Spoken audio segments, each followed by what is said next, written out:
ओम अरुणाय नमः, ओम आदित्याय नमः, ओम भास्कराय नमः, ओम गणिसूर्याय नमः। सूर्यों को वेदों में, भगवान सूर्य को वेदों में जगत की आत्मा कहा गया है। समस्त चराचर जगत की आत्मा भगवान सूर्य हैं। भगवान सूर्य देव के श्री चरणों में नमन करके आज के शुभ दिन की शुभ वेला को प्रारंभ करते हैं। फर्स्ट इंडिया न्यूज राजस्थान के विशेष शो गुड लक टिप्स के सभी दर्शकों का मैं राज ज्योतिषी पंडित मुकेश शास्त्री हार्दिक अभिनंदन करता हूं, स्वागत करता हूं। आप सभी दर्शकों के ऊपर भगवान श्री हरि का, मां लक्ष्मी का, मां बगलामुखी का आशीर्वाद और कृपा दृष्टि हमेशा बनी रहे। आप सभी का कल्याण हो। दोस्तों, आज आपके पसंदीदा शो गुड लक टिप्स में हम बात करेंगे सावन मास में कुछ ऐसी वस्तुओं के बारे में, चीजों के बारे में जिन्हें घर पर लाकर रखने से आपके घर में आता है सुख सौभाग्य। तो चलिए शो की शुरुआत करते हैं। ग्रह गोचर से जुड़ी जानकारी हो, व्रत उपवास से जुड़ी जानकारी हो, सिर्फ और सिर्फ आपके पसंदीदा news channel first India news Rajasthan की आपके पसंदीदा शो गुड लक टिप्स में ही किया जाता है। तो आज हम बात कर रहे हैं सावन मास में कुछ ऐसी चीजों के बारे में जिन्हें खरीदकर घर पर लाकर रखने से आपके घर में आता है सुख सौभाग्य। दोस्तों, सावन मास प्रारंभ हो चुका है। सावन मास में घर के सुख, शांति, समृद्धि के लिए घर के पूजा स्थान पर भगवान शिव को, भोलेनाथ को प्रिय कुछ वस्तुएं, कुछ चीजों को घर पर लाकर रखने से पूजा स्थान पर रखने का विधान बताया गया है। तो आइए आपके पसंदीदा शो गुड लक टिप्स में जानते हैं सुख, सौभाग्य और समृद्धि प्रदान करने वाली कौन सी वो 10 चीजें हैं, सामग्री हैं जो श्रावण मास में खरीदकर आपको घर पे रखनी चाहिए। लिखते जाइएगा, समझते जाइएगा। बहुत महत्वपूर्ण जानकारी आज मैं आपको देने जा रहा हूं। सबसे पहला, त्रिशूल। आपने भोलेनाथ के हाथों में त्रिशूल अवश्य देखा होगा। त्रिशूल भगवान शिव का अस्त्र है, शस्त्र है। त्रिशूल जो है वो 3 देव और 3 लोक का प्रतीक माना जाता है। भगवान शिव के हाथ में जो त्रिशूल है 3 लोक और 3 देव का प्रतीक माना जाता है। अतः सावन मास में चांदी से बना हुआ त्रिशूल, अगर सावन मास में आप चांदी से बना हुआ त्रिशूल घर पर अपने पूजा स्थान पर लाकर रखते हैं और प्रतिदिन उस त्रिशूल की पूजन अर्चन करते हैं तो निश्चित तौर पर त्रिदेव का आशीर्वाद आपको प्राप्त होता है। भयानक आपदाओं से, कष्टों से आपकी रक्षा होती है। यही नहीं, अगर आपके घर के नैऋत्य कोण में अर्थात दक्षिण पश्चिम कोण में कोई वास्तु दोष है तो उस नैऋत्य कोण में त्रिशूल लगाने से आपके घर का वास्तु दोष खत्म हो जाता है। यदि आपके घर में नैऋत्य कोण नीचा है और आप उसको ऊंचा नहीं कर सकते हैं, हल्का है, आप उसको भारी नहीं कर सकते हैं, आपके नैऋत्य कोण में वास्तु दोष है तो नैऋत्य कोण में सावन मास में एक त्रिशूल लगा दीजिए। एक त्रिशूल मात्र से आपके घर का नैऋत्य कोण का जो दोष है वो स्वतः ही समाप्त हो जाएगा। घर में जिस घर के पूजा स्थान पर चांदी का त्रिशूल रखा रहता हो उस घर में किसी भी तरह का तंत्र मंत्र, टोना टोटका, भूत पेत, पिशाच का कोई प्रभाव नहीं होता है। तो सबसे पहली वस्तु कौन सी हुई? चांदी का त्रिशूल, जो आपको इस सावन मास में खरीद कर लाना है और नियमित रूप से अपने घर के पूजा स्थान पर रखकर उसकी पूजन अर्चन करनी है। दूसरी चीज हुई रुद्राक्ष। अपने घर की सुख, शांति, समृद्धि के लिए, मन की पवित्रता के लिए 1 मुखी रुद्राक्ष, 2 मुखी रुद्राक्ष, 3 मुखी रुद्राक्ष, 4 मुखी रुद्राक्ष, जो भी असली रुद्राक्ष आपको उपलब्ध हो वो रुद्राक्ष आपको अपने पूजा स्थान पर अवश्य रखना चाहिए। गणेश रुद्राक्ष लाकर आप रख सकते हैं। गणेश रुद्राक्ष का बड़ा विधान बताया गया है। पूरे सावन मास में अपने घर में जब आप पूजन अभिषेक करते हैं तो आपको रुद्राक्ष का भी जलाभिषेक करना है। पूरे सावन मास में रुद्राक्ष का जलाभिषेक कीजिएगा। फिर उस रुद्राक्ष को चांदी के अंदर मंडवाकर उस रुद्राक्ष को गले में धारण कर लीजिए। निश्चित तौर पर पूरे सावन मास में अभिमंत्रित किया गया रुद्राक्ष आपके जीवन में अत्यंत शुभ और समृद्धिदायक परिणाम देगा।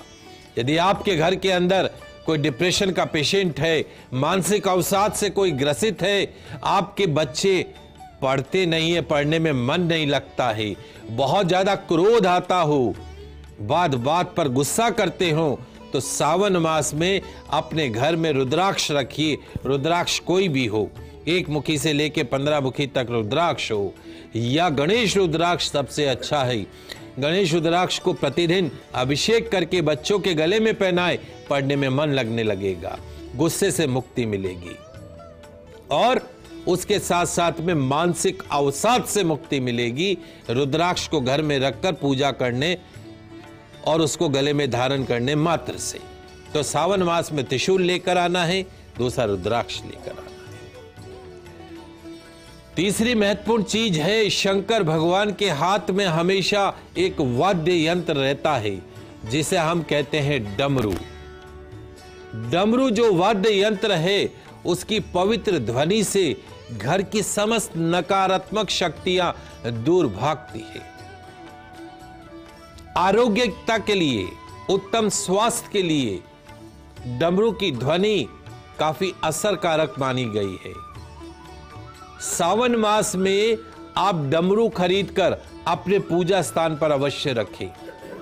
प्रतिदिन आपको डमरू की पूजा करनी है और प्रतिदिन घर में सुबह और शाम आपको डमरू बजाना है। जिस घर में प्रतिदिन डमरू बजता हो उस घर में किसी भी तरह का कलह कलेश नहीं रहता है। कोई तंत्र मंत्र टोना टोटका उस घर में प्रवेश नहीं करता है। दरिद्रता गरीबी कंगाली उस घर में कभी प्रवेश नहीं करती है जिस घर में प्रतिदिन डमरू बजता हो, डमरू वाद्य यंत्र को बजाया जाता हो। तो सावन मास में आपको डमरू भी खरीदकर अपने पूजा स्थान पर अवश्य रखना है। अगली जो चीज है, वस्तु है, वो है चांदी के नंदी। शिव भगवान के मंदिर में आप जाते हैं तो बाहर उनके प्रमुख गण जो है वो है नंदी। तो आप अपने घर में चांदी के नंदी रख सकते हैं। नंदी जो है शिव भगवान के प्रमुख गण भी माने गए हैं और भगवान शिव के वाहन भी माने गए हैं। सावन मास में चांदी के बने हुए नंदी की प्रतिमा अवश्य खरीदनी चाहिए। अपने घर के पूजा स्थान पर रखकर, साफ प्लेट में, ताम्र प्लेट में रखकर, कच्चा दूध डालकर 1-2 घंटे के लिए नंदी भगवान को उसी बर्तन में रखे दे, जिससे नंदी की प्रतिमा शुद्ध हो जाती है। गंगा जल, अलग अलग प्रकार के फलों के रस से, केवड़े के जल से, गुलाब जल से नंदी का अभिषेक कीजिए। फिर उस अभिषेक जब आप करें, भगवान शिव का मंत्र ओम नमः शिवाय, ओम नमः शिवाय, ओम नमः शिवाय, ओम नमः शिवाय मंत्र का जाप करते रहें। फिर कुमकुम अबीर आदि से नंदी की पूजा कीजिएगा। सावन मास में प्रतिदिन नंदी की पूजा करनी है। सावन मास के पश्चात में उस नंदी को अपनी तिजोरी में, अपने कैश काउंटर में, अपनी अलमारी में एक लाल कपड़े या सफेद कपड़े पर बिछाकर स्थापित कर दे और नंदी की प्रतिमा को तिजोरी के ऐसे कोने पर रखें जहां से बार बार उठाने या हटाने की जरूरत ना पड़े। जिस घर की तिजोरी में, जिस व्यापार के कैश काउंटर में चांदी के नंदी रखे जाते हो, वहां मां लक्ष्मी की अपार कृपा बरसती है। जीवन के हर सेक्टर में तगड़ी जीत मिलती है। गरीबी दरिद्रता कंगाली उस घर में प्रवेश नहीं करती है। अगर आप बहुत ज्यादा बीमार रहते हो, शारीरिक मानसिक कष्ट बना रहता हो तो शुद्ध जल में अपनी छाया देखिएगा, परछाई डाल के उस जल से नंदी का अभिषेक कीजिए। हर तरह की शारीरिक समस्या, मानसिक अवसाद, डिप्रेशन से आपको मुक्ति मिलेगी। वर्किंग सेक्टर में नेम फेम प्राप्त करने के लिए, नौकरी में तरक्की उन्नति प्राप्त करने के लिए, सैलरी में इंक्रीमेंट कराने के लिए, पदोन्नति के लिए, मनचाही जगह पर ट्रांसफर के लिए आप चांदी के नंदी अपने ऑफिस की दराज में रख सकते हैं। निश्चित तौर पर वर्किंग सेक्टर में मनचाही जीत आपको प्राप्त होगी, आपकी सारी मनोकामना पूर्ण होगी, सैलरी में इंक्रीमेंट होगा, पदोन्नति होगी और मनचाही जगह पे ट्रांसफर होगा। जब भी आप शिव मंदिर में जाएं, शिव पूजन के पश्चात में नंदी के जो सींग है उनको स्पर्श करके अपने मस्तक पर जरूर लगाइए। नंदी के सींग हमेशा अपने मस्तक पर लगाएं। विशेष तौर पर पढ़ने वाले बच्चे, कंसंट्रेशन में वृद्धि होती है, एकाग्रता में वृद्धि होती है, उत्तम बुद्धि प्राप्त होती है। दोस्तों, अगर आप ये समझते हैं कि भगवान शिव से अपनी मुराद कहेंगे, अपनी मनोकामना कहेंगे, अपनी इच्छा कहेंगे और भगवान शिव आपकी बात सुन लेंगे, तो आपने इस धारणा को मन से निकाल दीजिए। भगवान शिव तक अगर अपनी बात पहुंचानी है तो सबसे पहले उनके गण नंदी महाराज को खुश कीजिए। अफसर से मिलना हो तो पहले पीए को खुश करना पड़ता है, तब अफसर से मुलाकात होती है। तो भगवान शिव से मुलाकात करनी है तो पहले नंदी को प्रसन्न कीजिए। नंदी महाराज खुश होंगे तभी आपकी मुलाकात भगवान शिव से होगी। भगवान शिव ने नंदी महाराज को वरदान दिया कि जो भी व्यक्ति तुम्हारी कान में आकर, अर्थात नंदी के कान में आकर अपनी मनोकामना बताएगा, अपनी इच्छा बताएगा, अपनी मुराद बताएगा, उसे मैं अवश्य सुनूंगा और सुनकर उसे पूरा भी करूंगा। इसलिए नियम बांध लीजिए कि आप जब भी शिव मंदिर में जाएं, नंदी महाराज के कान में अपनी जो भी इच्छा है, जो भी मनोकामना है, जो भी बात है आपके दिल में, वो नंदी को बोल के आइएगा। आपकी बात सीधा भगवान शिव तक पहुंच जाएगी। तो आज हम बात कर रहे हैं सावन मास में कुछ ऐसी चीजें जो कि घर पर लाकर रखने से आपके घर में आता है सुख, शांति और सौभाग्य। समय हो गया एक छोटे से ब्रेक का, कहीं मत जाइएगा, जल्दी वापस लौटते हैं और बाकी बची हुई बातों पर भी चर्चा करते हैं।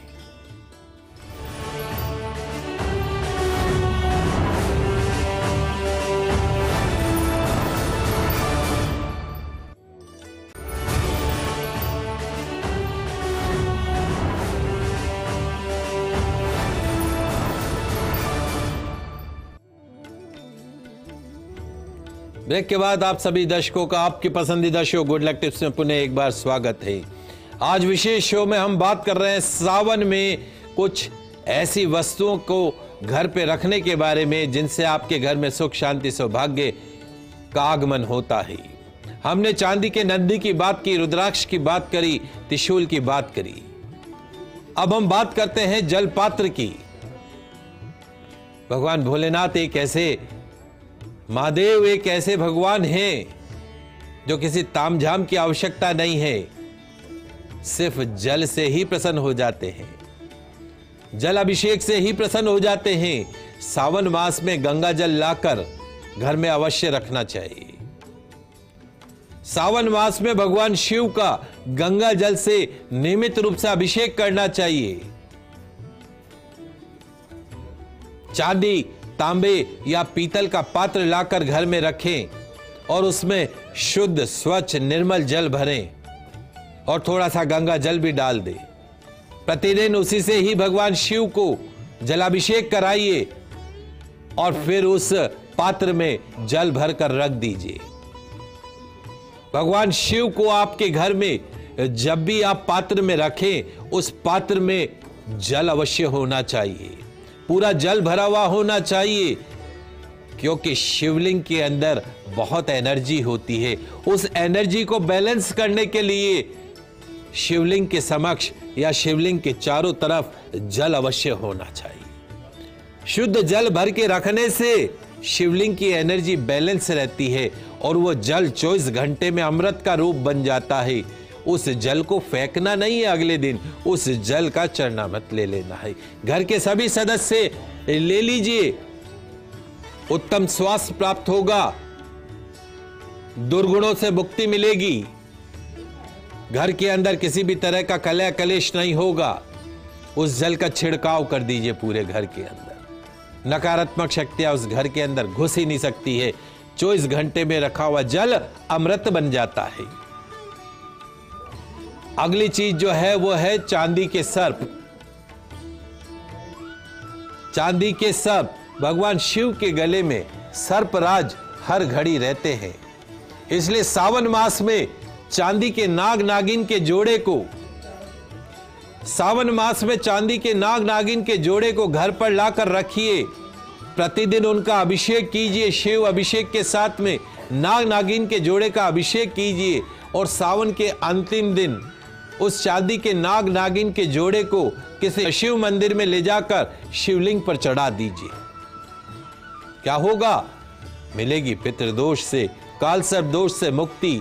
यही नहीं, आप पूरे सावन मास में चांदी के नाग नागिन के जोड़े हर सोमवार को शिवलिंग पर चढ़ाकर दूध से अभिषेक करके वहां छोड़ कर आ जाएं, तो आपकी कुंडली के अंदर जो कालसर्प दोष है उस सर्प दोष से मुक्ति मिलती है, सर्प दंश के भय से भी मुक्ति मिलती है। तो पूरे सावन मास में घर में चांदी का नाग नागिन का जोड़ा रखें, प्रतिदिन उनका अभिषेक करें और सावन मास के अंतिम दिन उस चांदी के नाग नागिन के जोड़े को शिवलिंग पे ले जाके, शिव मंदिर में ले जाके शिवलिंग पर छोड़ के आ जाइए। आपके जीवन से सर्प दोष भागेगा कोसों दूर। आगे बात करते हैं चांदी की डिब्बी में भस्म। किसी भी शिव मंदिर से भस्म लाइएगा, नई चांदी की डिब्बी में लाकर रखें और सावन मास की पूजा में रखें और बाद में उस डिब्बी को अपने तिजोरी में रख दीजिए। आपकी तिजोरी में बरकत बनी रहेगी, कुबेर का आशीर्वाद बना रहेगा, मां लक्ष्मी परमानेंट रूप से निवास करेगी। आगे बात करते हैं चांदी के कड़े के बारे में। चांदी का कड़ा, भगवान शिव अपने पांव में, अपने पैरों में चांदी का कड़ा धारण करते हैं।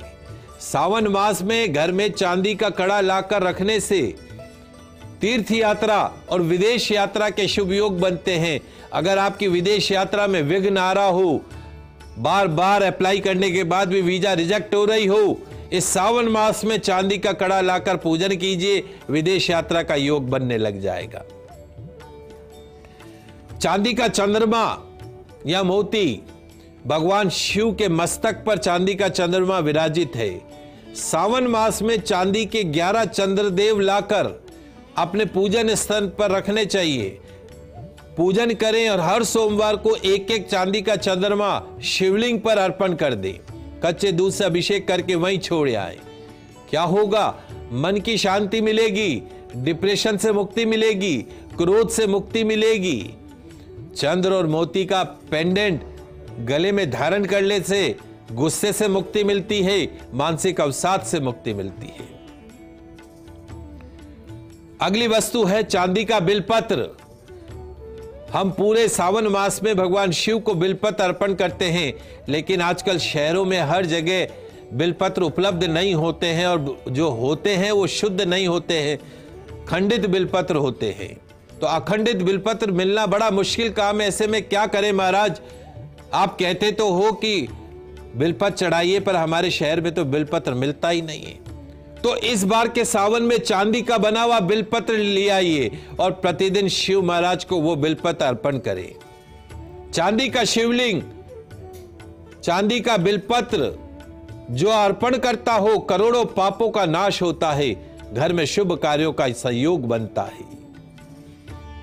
तो छोटी छोटी सी चीजें हैं, 10 वस्तुएं बताइए, इनको लाकर रखने से निश्चित तौर पर आपके घर में सुख शांति सौभाग्य की प्राप्ति होगी।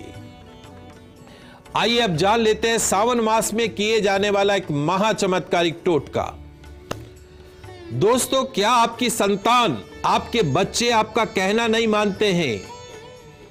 क्या आपके बच्चे, आपकी संतान कुसंगति के चलते पूरी तरीके से बिगड़ चुकी है?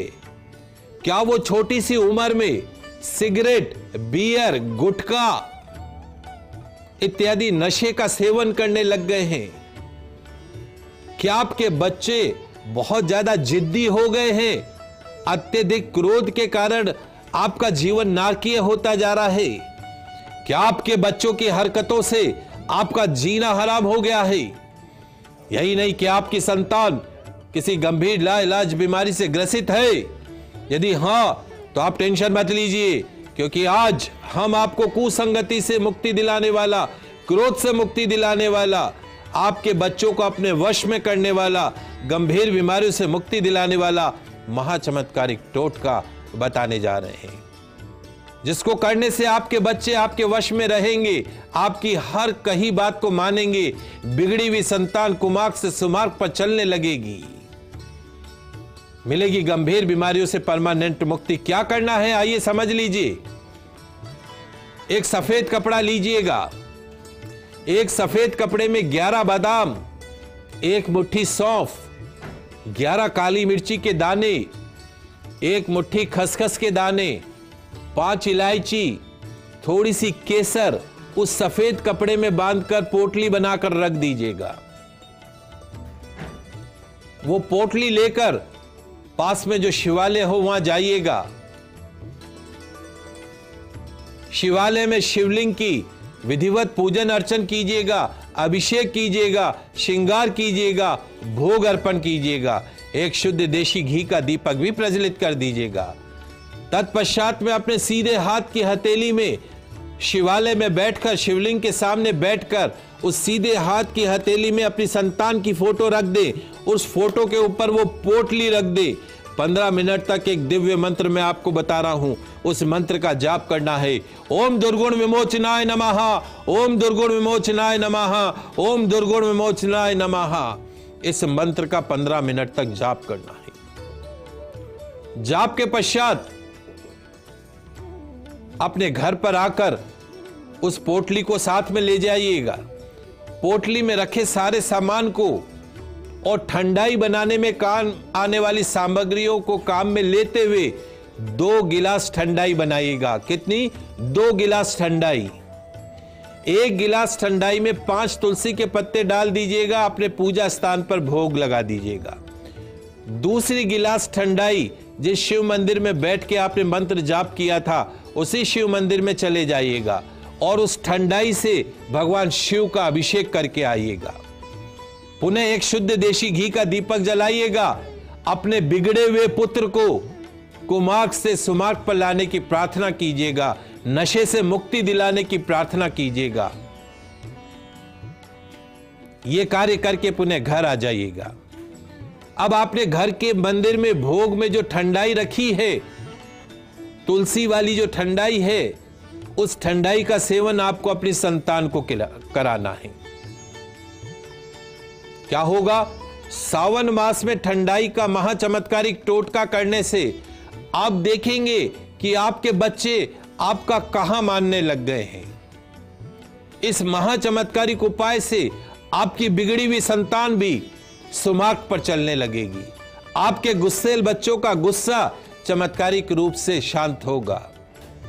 नशे की गंभीर लत से उन्हें मुक्ति मिलेगी, गंभीर बीमारियों से मुक्ति मिलेगी।